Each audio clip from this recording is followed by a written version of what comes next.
Morning বন্ধুরা, তোমরা কেমন আছো? আমি ভালো আছি। আজকে হলো শনিবার, চলে এসেছি একটা ভিডিও নিয়ে। এখন বাজে ঘড়িতে সকাল 9টা। উঠেছি আজকে 7:45 উঠে ঘরটা সব ঝাঁট দিয়েছি, বিছনাও ঝাড়া হয়ে গেছে, লাড্ডুগুলোকে খেতে দিয়েছি। কালকে রাতে বাসন ধুয়েছি, ঠাকুরের বাসন ধুয়েছি, ঠাকুর ঘর মুছেছি, টিফিন নিয়ে নিয়েছি, চা আর পাউরুটি। মেয়ে নেই, মেয়ে গেছে কালকে বিকেলবেলা জায়ের বড় মেয়ের সাথে জায়ের বড় ভাইয়ের বাড়িতে।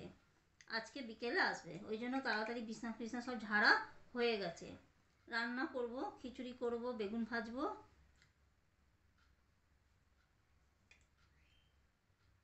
আর পাঁপড় ভাজা করব। একবেলারই করব, কেন পাশে বাড়িতে আজকে অন্নপূর্ণা পুজোর নেমন্তন্ন আছে। মেয়ে যাবে কিনা জানি না, বড় বলছে যাবে না।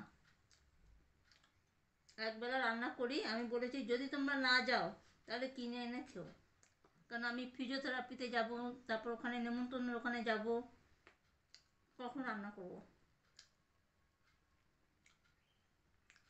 এখন জামা কাপড় ভেজাবো, চিমনির লোক আসবে, চিমনি লাগাবে, শ্যাম্পু করব, অনেক কাজ রয়েছে।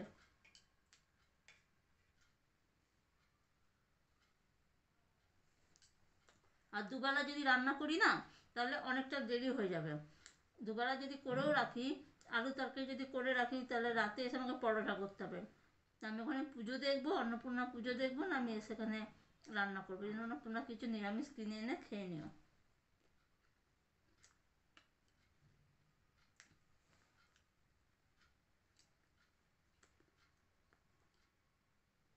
তো চলো বন্ধুরা, টিফিনটা করে নিই, অনেক কাজ রয়েছে। তোমরা আমার ভিডিওটা দেখতে থাকো।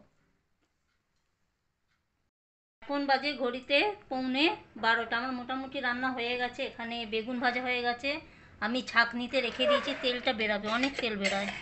আর এখানে আমি চাটনি, একটু ভাজা মশলা দিয়েছি, শুকনো খোলায় জিরে আর একটা শুকনো লঙ্কা ভেজে গুঁড়ো করে দিয়েছি। আর এখানে আছে পাঁপড় ভাজা। আর এই যে পাঁপড় ভাজা, আর এখানে আমি খিচুড়ি বসিয়ে দিয়েছি। একটু বেশি করেই করেছি, বর রাতে খেয়ে নেবে, ও নেমন্তন্ন বাড়ি যাবে না, ওই জন্য একটু বেশি করেই করছি। আর মেয়ে জায়েদের ঘরে খেয়ে নেবে রাতে। এই বলে না ঘরটা পুরো ফাঁকা ফাঁকা লাগছে। ও থাকলে একটু চেঁচাই ওর সঙ্গে, যে বাবু এটা কর ওইটা কর। আর কালকে রাতে আমার ঠিক করে ঘুমও হয়নি। এমনিও জায়েদের ঘরে ঘুম, আমি জানি পাশেই থাকে, সেই জন্য নিশ্চিন্তে ঘুমিয়ে যায়। আর এত দূরে গেছে না, মানে এখান থেকে যেতে প্রায় 1-1.5 ঘন্টা সময় লেগে যায় আমার জায়ের বাপের বাড়ি। ওই জন্য কালকে রাতে আমার ঠিক করে ঘুমও হয়নি। অনেক রাতে ঘুমিয়েছি, কিন্তু মাঝে মাঝে ঘুমটা ভেঙে যাচ্ছে। সকালে উঠেই ফোন করেছি, ফোন তোলেনি, তারপর 10:30টার সময় ফোন তুলেছে, মা আমি এক্ষুনি ঘুম থেকে উঠেছি।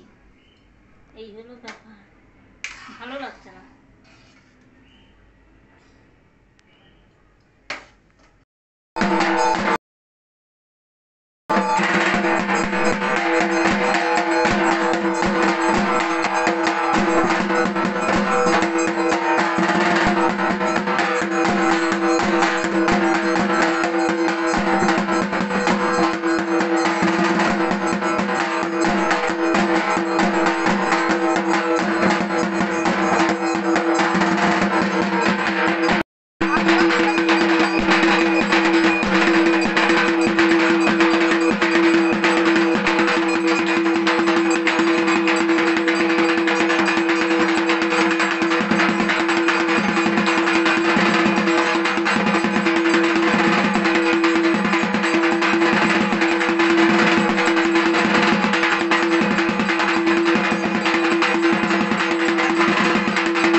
অন্নপূর্ণা মা, এই হলো মা। মাকে এত সুন্দর সাজিয়েছে না, আমার মানে একদম মনটা ভরে গেছে। আর আমি এত ভালো লাগছে, খুব সুন্দর সাজানোটা হয়েছে। তাহলে বন্ধুরা, তোমাদের কীরকম লাগলো তোমরা অতি অবশ্যই কমেন্ট করে জানিও। আজকের মতন ভিডিও আমি এখানেই শেষ করছি। যদি ভালো লাগে লাইক শেয়ার কমেন্ট অতি অবশ্যই সাবস্ক্রাইব করে দিও। তোমরা ভালো থেকো, সুস্থ থেকো।